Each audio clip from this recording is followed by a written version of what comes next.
All right, gang, this video will go with the spreadsheet chapter 8 in class nursing home file, which you should have on Canvas now. So let me share my screen real quick. So the setup for this example is here. So like with the other in-class example, I'm going to give you this static information first at the beginning,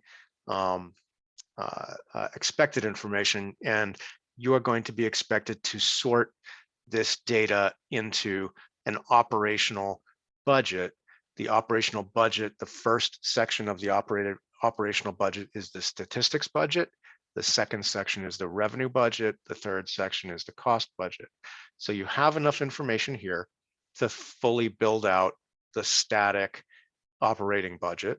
And then down here, you have the information for the for the actual operating budget.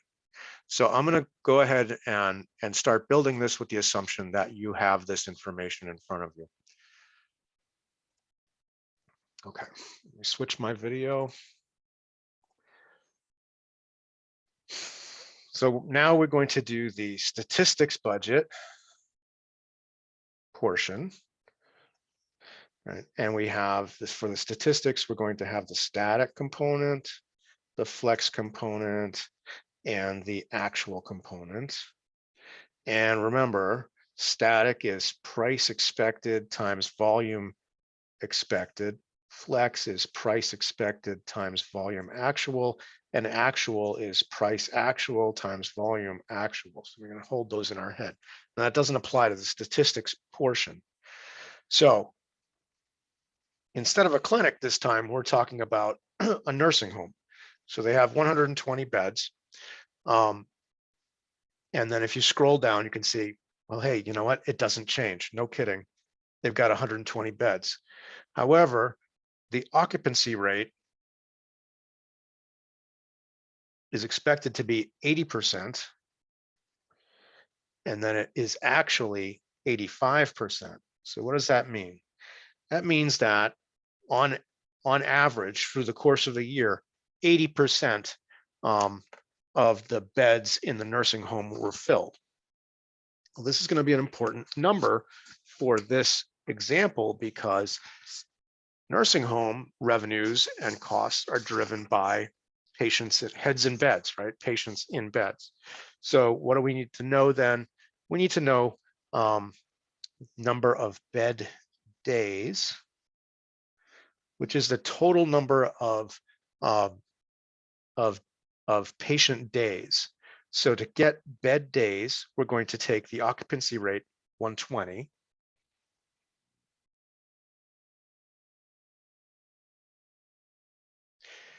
Sorry, the number of beds 120 times the occupancy rate 0.8.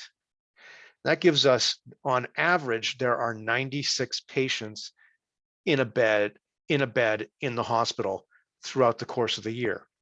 Well, so if there's 96 patients in a bed each day over the course of a year, you're going to take 96 patients per day times 365 days, and it'll give you 35,040 bed days.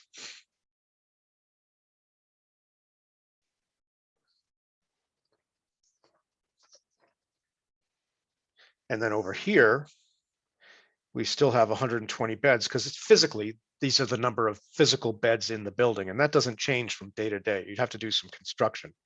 So times 85, they thought they would have 96 heads in beds. They actually had 102. Heads in beds is actually a phrase that they use, right, in that industry. So they actually wound up having 37,230 patient bed days. So what does this tell you? Just kind of without doing anything else, what does this tell you? Well, all other things equal, if you have more bed days and you're compensated based on bed days, then you should have more revenue. But if you have more people in your building, that's more people eating your food, that's more people needing to be, bathed and dressed and so forth. So you're going to have both higher labor and higher supply costs. So higher bed days should result, all other things equal, should result in more revenue and more cost. but that doesn't tell you that necessarily that there'll be more profit. Kind of depends on which of those dominates. So we're going to figure that out as we go through this exercise. Now, something we have not done in previous exercises that I'm doing here is I'm giving you your payer mix, and your payer mix is private pay. We expected 40%, and Medicaid, we expected 60%. They actually wind up getting 35, right? 35% and 65%.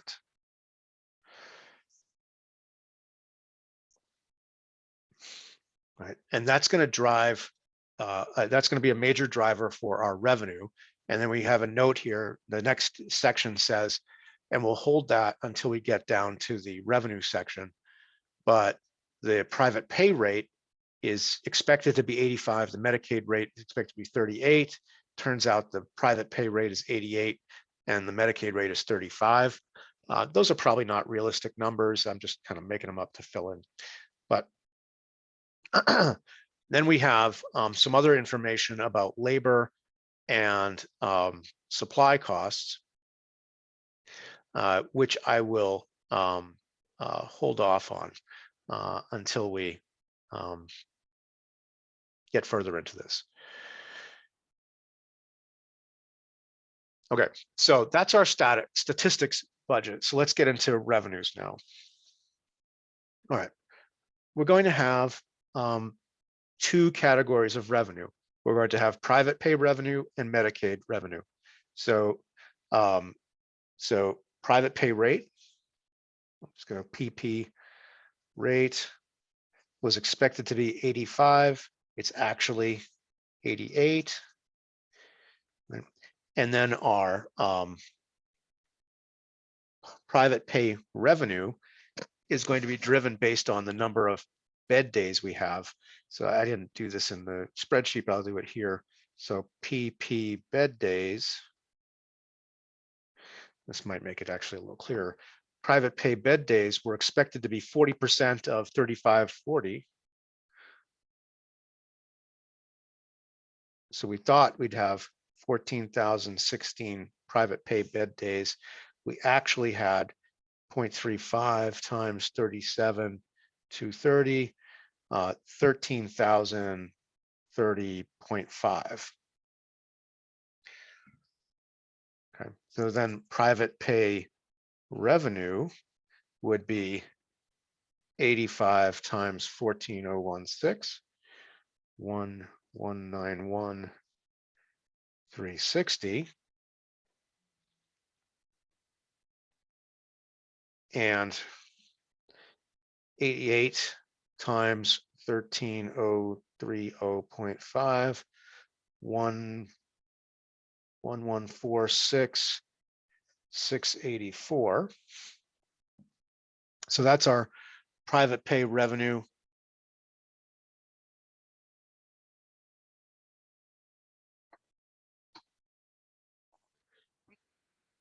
Sorry, folks, made a key punch error here.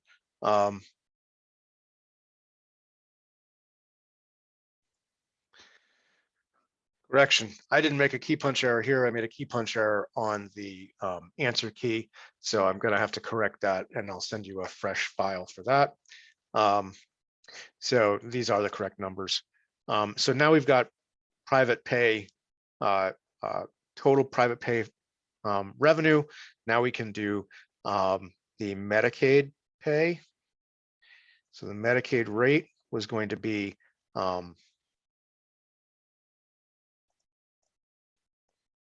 expected to be 38. It's actually 35. The Medicaid bed days are going to be 0.6 times 35040, 2124. And the Medicaid bed days here are 37,230 times 0.65, 24199.5. Okay. So then the Medicaid revenue is going to be 38 times 21024, 798, 912.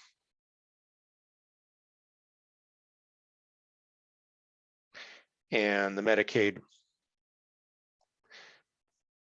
actual revenue is 35 times 24, 35 times 24, 199.5, 846, 982.5. Okay, so running out of space, so I'm gonna have to do a total revenue line for the next page, but the total revenue line will be, right, adding together the private pay revenue and the Medicaid revenue. So go down here and we do PE times VE gives me static. PE times VA gives me flex. PA times VA gives me actual. And so total revenue, right? Total revenue is going to be 1191360 plus 798 912 1990272.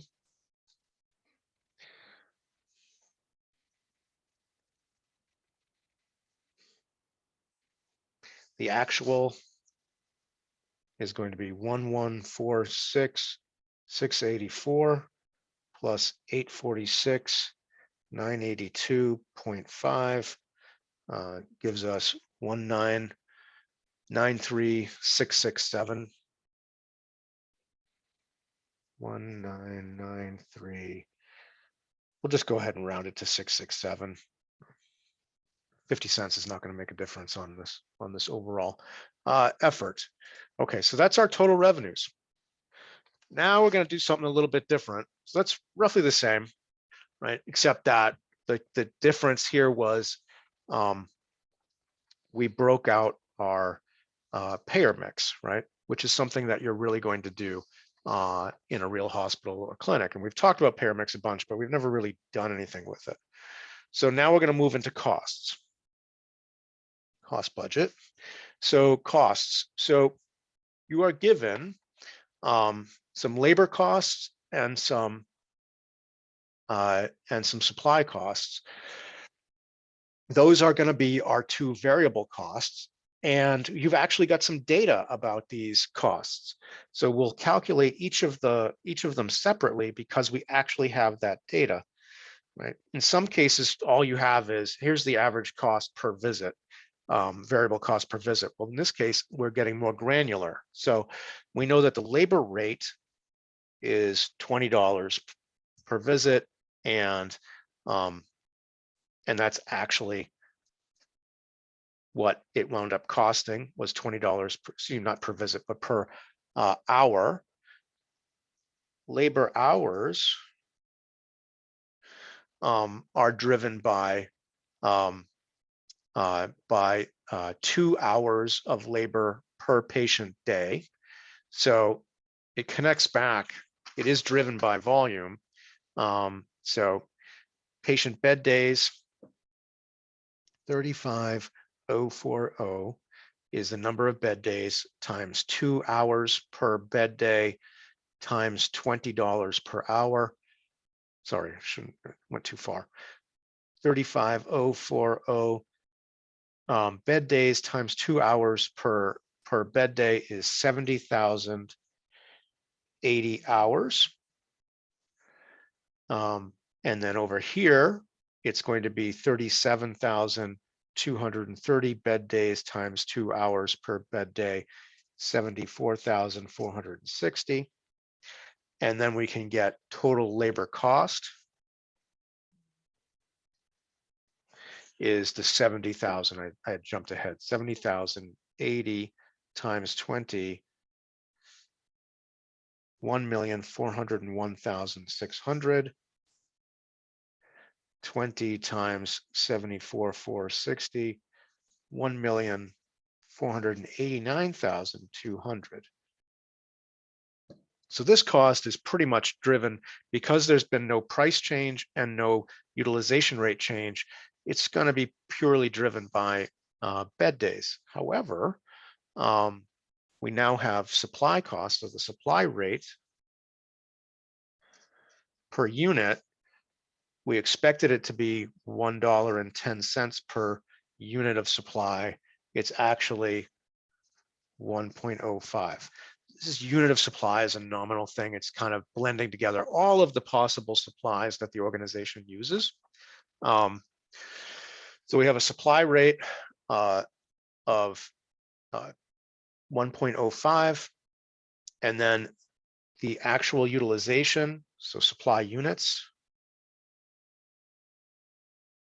not directly connected to bed days, 240,000 units expected, actual units, sorry, did I get that? Oh, sorry, yes, actual units 244. So they use a little more supply than expected. So their supply costs then are 1.1 times 240, 264, and 1.05 times 244, 256, 200. So we can see that even though the supply utilization went up, the cost per unit went down, and so the overall supply cost went down. This then gives us our total variable cost. So we add 1,401,600 plus 264 gives us 1,665, 600, and then over here 1,489,200 plus 256 gives us 175, 1,745, 400, 1,745, 400. Did I make a mistake here somewhere? Yeah, I left out a 200, so it should be 400. So it should be 1,489, 200 plus 256, 200, 1,745, 400.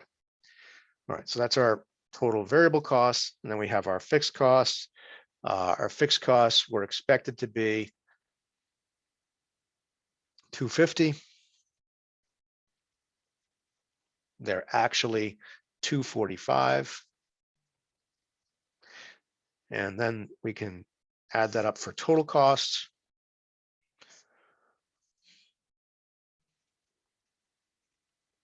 So we'll start here since I already have that. 1,745, 400 plus 245 gives us 199, 400. Over here, 1,665, 600 plus 250 gives us 1,915, 600. Okay, and then I'm out of space. So to get profit, I'm gonna have to do on the next page, even though it's just one line. So we've got static, actual, right, and profit. What's profit? Profit is total revenues 199,272 minus 1915600. So we'll make that negative plus 199,272 gives us 74,672 for profit. Static profit, and then actual profit is total revenue 199,367 minus total cost 199,272 400. Oh, what did I do there? Left out a 0. That's what I did there. There we go.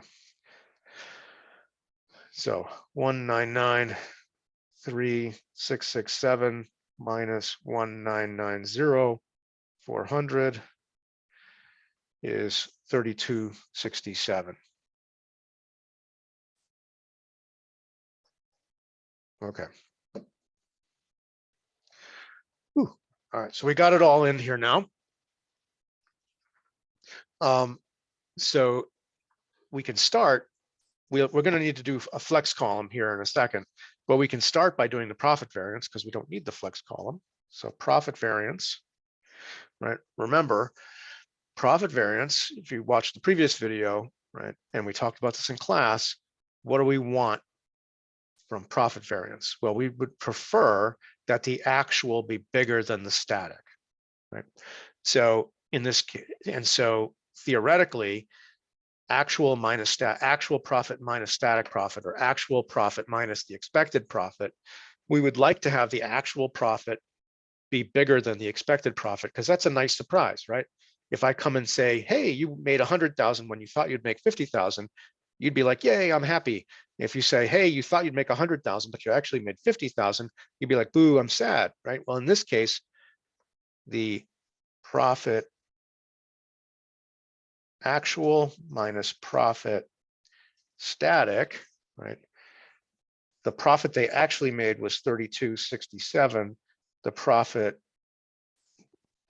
they thought they would make was 74,672. And so 3267 minus 74,672 gives me 71,405 negative. So here's a thing that I might ask you on the exam, and students often get confused about. If I tell you that there's a negative profit variance, does that mean that the company lost money? The answer is no, right? This company made money. It just didn't make as much money as it thought it would. And that's why the profit variance is negative. So you could have a negative profit variance and have the company have made a profit. Like this could be $2 million, but if the static was $3 million, then that means that they would have a negative $1 million profit variance, right? Because they thought they were going to make 3 million, they only made 2 million. Well, 2 million is an awful lot of money. It's a big difference between $2 million and a loss, right? They made $2 million in profit, but they would have a profit variance of negative 1 million. In this case, they thought they'd make 74,000. They really made 3,200. So even though they have a profit, this is a positive number. It's good, right? It's just not as good as they thought they would have. And so the profit variance is 71,405. Okay, so then we can say, okay, profit variance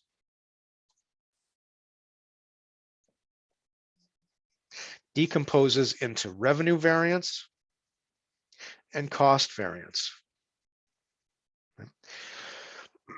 So we're going to use this tool, these tools of revenue variance and cost variance, to figure out where did things go wrong, right? We have this big negative profit variance. Where did we get it wrong? Or what went wrong? So we start with revenue variance. A component of the profit variance is going to be revenue variance. Where was how much of this error, this profit variance, come from revenues? Well, revenue variance, again, like profit variance, revenue variance, we'd like to, if we're going to have variance, we'd like it to come in the form of a higher actual than expected, right? So if we had, and that's why we are going to take the revenue actual minus the static.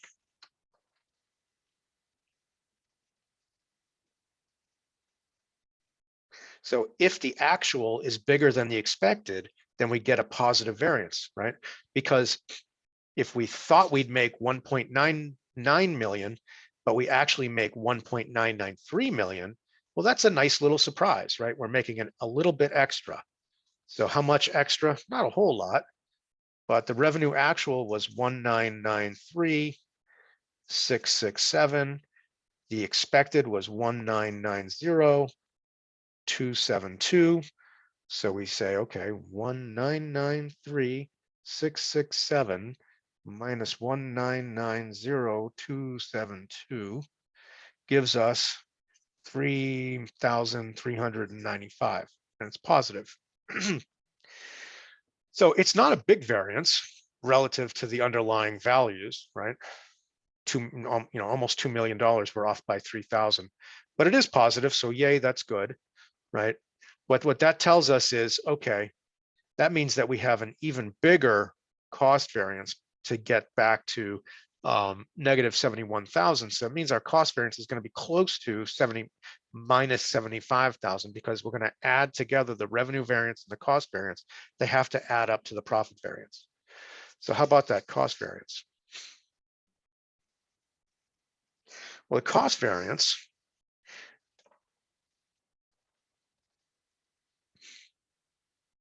we thought we'd spend 1.915, 1,915,600. We actually spent 1,990,400.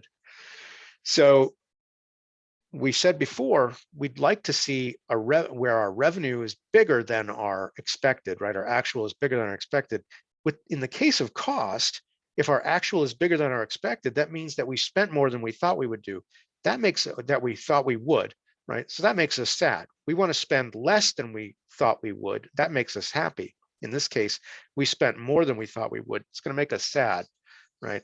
So cost variance is going to be cost static minus cost actual, right? So in this case, cost static was 1,915,600 minus cost actual 1,990,400. 1,990,400. That gives us 1,915,600 minus 1,990,400 minus 74,800. So that means that we spent more to produce the care that we provided than we thought we would, right? So this negative cost variance of 74,800, we were off by, or we underestimated how much we would have to spend by 74,000. So now if I take the 3395, positive 3395, and add to it the negative 74,800,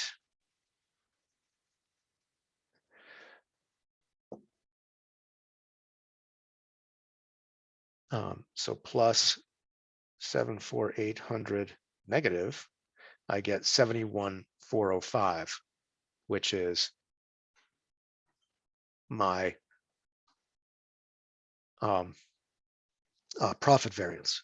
So if you're doing this properly, the subordinate variances, when they're added back up, should equal the parent variance, right? So in this case, the revenue variance was a positive 3395. The cost variance was a negative 74,800. When we add those two together, we get that positive 71,405. Sorry, negative negative 71,405. See, that's a good point here. Be careful with your signs, because you can get dinged on the exam. So be paying attention to that. So I'm adding a negative 74,800, right? And I get negative 71,405. Okay, so those are the parent variances. And now we can say, well, all right,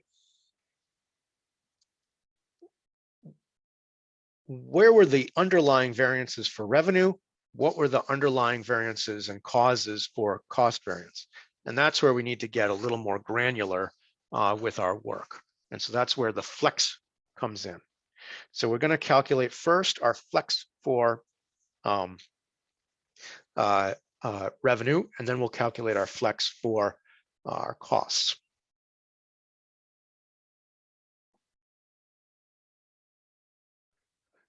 Since we have granular information about the two different revenues, we want to calculate those separately because there are different prices and volumes associated with them. So it's really important to do them independently of each other. So first we'll calculate the flex revenue for private pay. Flex revenue is the expected price times the actual volume. So the expected price was 85. So we're going to do 85 times the volume. Well, what's the volume? Well, the volume is for private pay was the actual volume is 35% of 37,230. So 37,230 times 0.35 is 13,030.50, right? Which is what we had here. So 85 times 13,030.5 gives us 1107. I'm going to round 593. It's 592.5, but I'm going to round to 593. That's fine. If you're off by 50 cents when you're talking about millions, nobody's going to care. There's a phrase for that in accounting. It's budget dust, right? It doesn't matter. It's so small, it doesn't matter. Here we have our expected Medicaid rate of 38, and then our volume, right? Our actual volume was 37,230 times 0.65, 24,195. Sorry, 24,199. So roughly 24,200. So we're going to take our expected Medicare rate of 38 times our actual volume of 24,200 roughly to get our flex, and that's 919,581.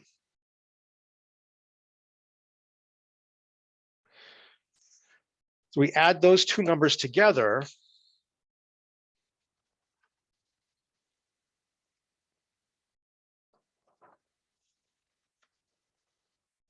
to get our total revenue, our flex total revenue. So we're just going to add 1107 and 919,581. That's going to give us 2,027,174. Okay, so that gives us our flex revenue. And then we're going to do the same thing with our relative costs, right? Because we have a labor cost and a supply cost, and they're separate. So labor costs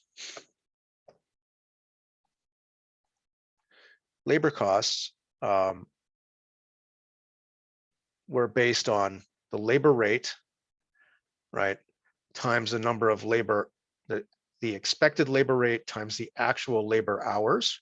So we have a labor rate of 20, actual labor hours of 74,460. And so because the price didn't vary, we're using the same price all the way across. The flex labor cost is going to equal the actual. So it's going to be 14,89200, right? Because I'm using the price expected 20 times the actual volume 74,460. Well, the price is this, the expected price is equal to the actual price. And since I'm using the actual volume and the same price, this is going to be the same number. It just works out that way. So it is not always going to be the case, right? It's just the case this time. And then supply units, right? Flex supply is my expected supply cost times my actual supply volume. So 1.1 times 244, 1.1 times 244 is 268,400. So I add those together to get my total variable costs, and that is 1,757,600. Then my fixed costs. So talked about this in class, right? Fixed costs are fixed. So really the way to think about fixed costs is the volume is always 1. right? There's one fixed cost because it doesn't vary with the volume of care. So if the volume is always 1, regardless of whether it's the expected or the actual, then the only thing that varies is the price.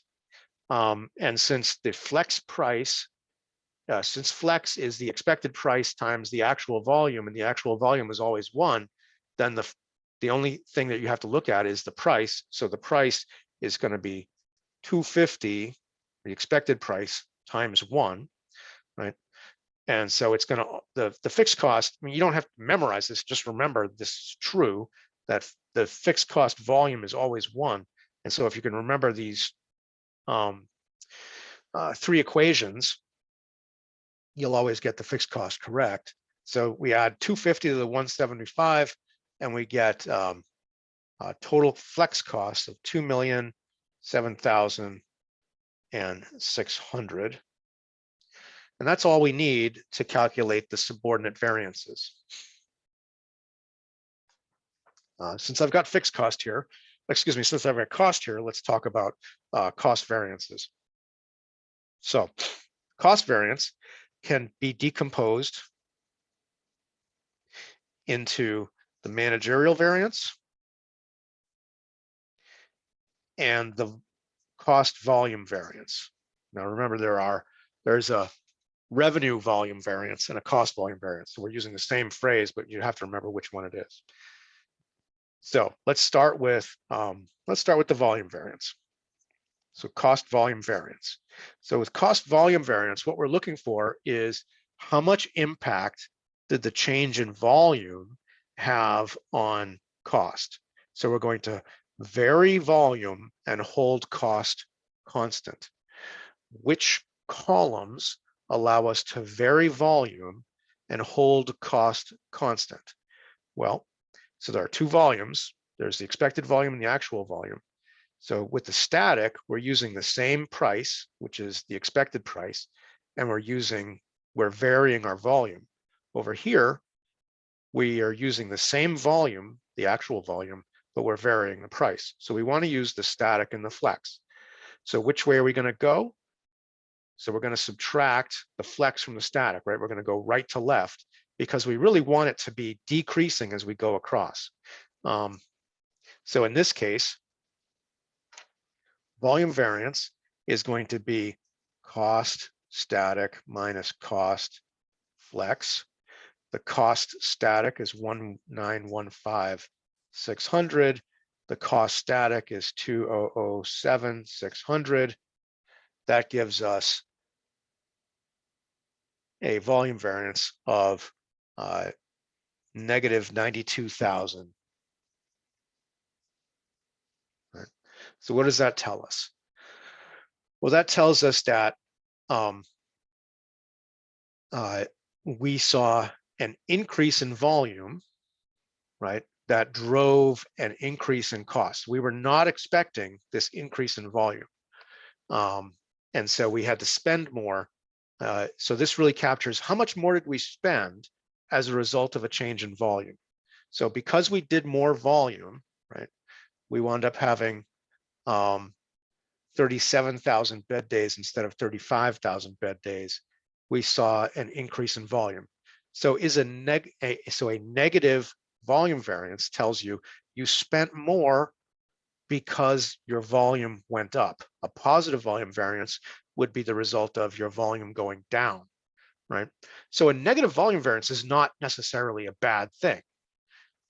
It means you did more care in this case, right? You took care of more patients. How about the managerial variance? Well, the managerial variance is called the managerial variance because managers are responsible for managing the cost per unit of care, right?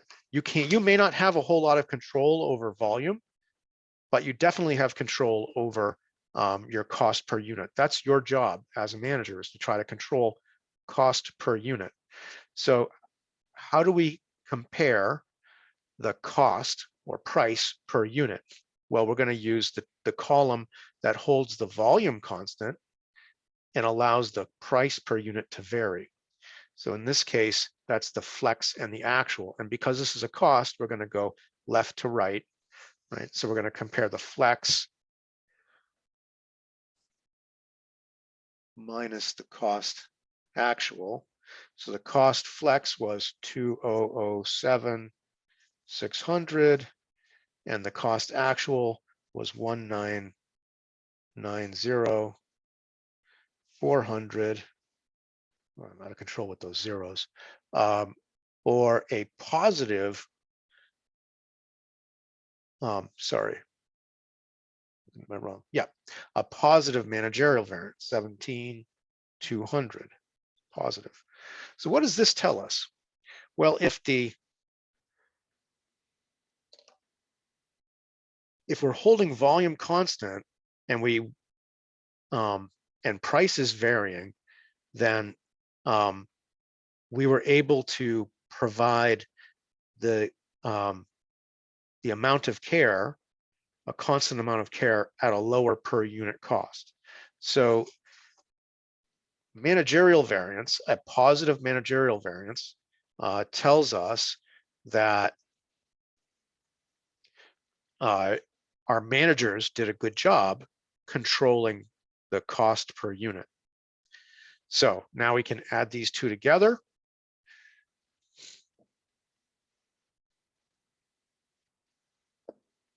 $17,200 minus 92,000, and we get 74,800 negative, which matches up to our original cost variance. So that tells us that we did this correctly, right? Because the subordinate variances should add back up to the parent variance. So now we understand that the reason that the cost variance, that we had a negative cost variance, or in other words, we spent more than we thought we would on providing the care, was primarily the result of an increase in volume. And our managers actually did a pretty good job of controlling costs. They couldn't, but the sheer higher volume overwhelmed or dominated the savings, the cost savings that our managers did. So if you look strictly at the cost variance, you'd say, hey, the managers did a bad job. But actually the managers did a good job, right? They don't, given that we had a higher volume of care than we thought we would, right? That makes sense that we would have to spend more money since we did more work, but they actually did a good job of controlling costs. They actually cut costs more. They actually cut costs per unit. It's just that we did so many more units that the volume variance dominates the cost per unit. All right. How about on the revenue side then? So we've looked at the cost side. How about the revenue side? So, revenue variance decomposes down into price variance and volume variance. So you want to say revenue volume variance, right, when you're talking about volume variance, because I won't know if you're talking about the cost volume variance or the revenue volume variance. You got to say that. Price variance is the same as managerial variance, but for revenue. So revenue variance, right, is equal to price variance plus volume variance. So let's start with price variance. We're trying to capture, as with the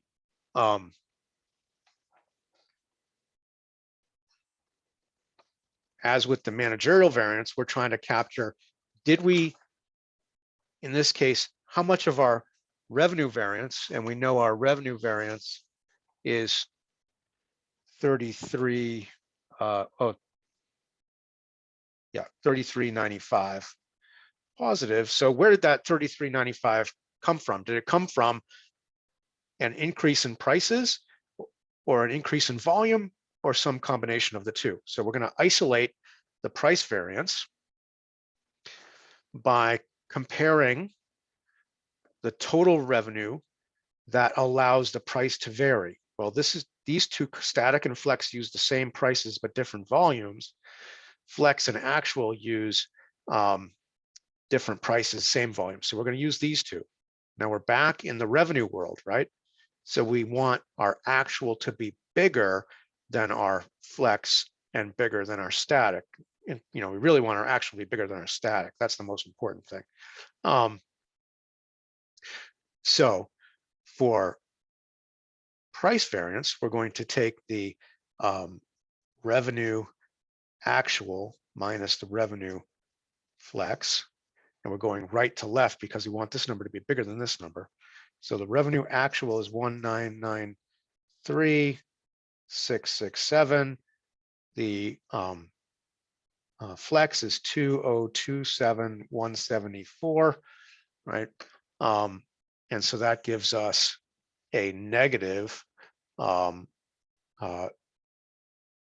price variance, just getting over my cheat sheet, of 33,507.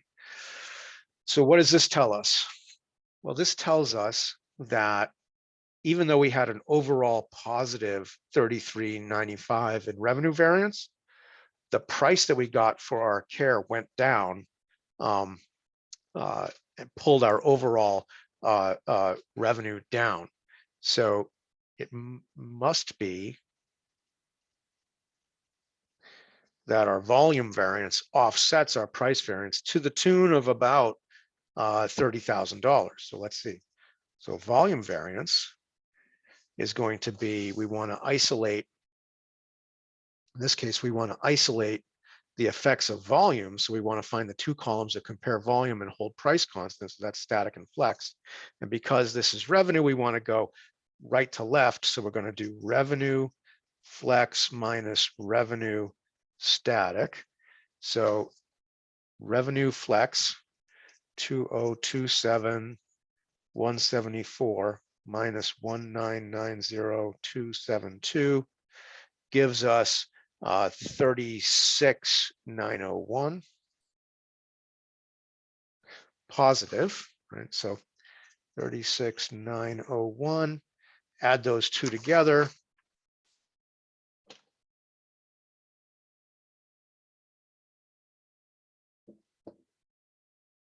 $33,507 negative plus 36,901 gives us 33.94. We did some rounding, so built in there's some 50-cent thing. So this adds up, right? So it's 33.95, which matches up here. Right? We're off by 50 cents. Not worried about that. All right. So what does this tell us again? Right? Revenue variance. Our revenue, but we made a little more revenue overall. Where did that additional revenue come from? Well, it mostly all the positive came from the volume variance, and it was actually offset to some degree by the fact that the prices we're getting are actually falling. Now backing up a second, right? Looking at this, at the actual prices we received, right? We got 80. We thought we'd get 85 and 38. We actually got 88 and 35, right? So the dollars stayed the same, if you will. They offset each other. One went up $3, the other went down $3. The problem is that the volume difference, we did a lot more Medicaid, right? And a lot less private pay. So private pay fell 5%, Medicaid went up 5%. And it was the Medicaid rate, not only did it go down, but we did more Medicaid, right? So that is, so this is useful for analyzing what's happening with our revenues. Okay. And then the other thing we could potentially do is, so that's the analysis. The other thing we could potentially do is create a P&L. So our P&L format would be, we have a static and the actual P&L. We'd have total revenues. Total revenues static was 1,990,272. The actual was 1,993,667. The variable costs were 1,665,600. and 1,745,400. That gives us a total contribution margin of 1,990,272 minus 1,665,600, 324,672, and then fixed costs of 250 gives us profit of 74,672, as we said already, right? Here, total contribution margin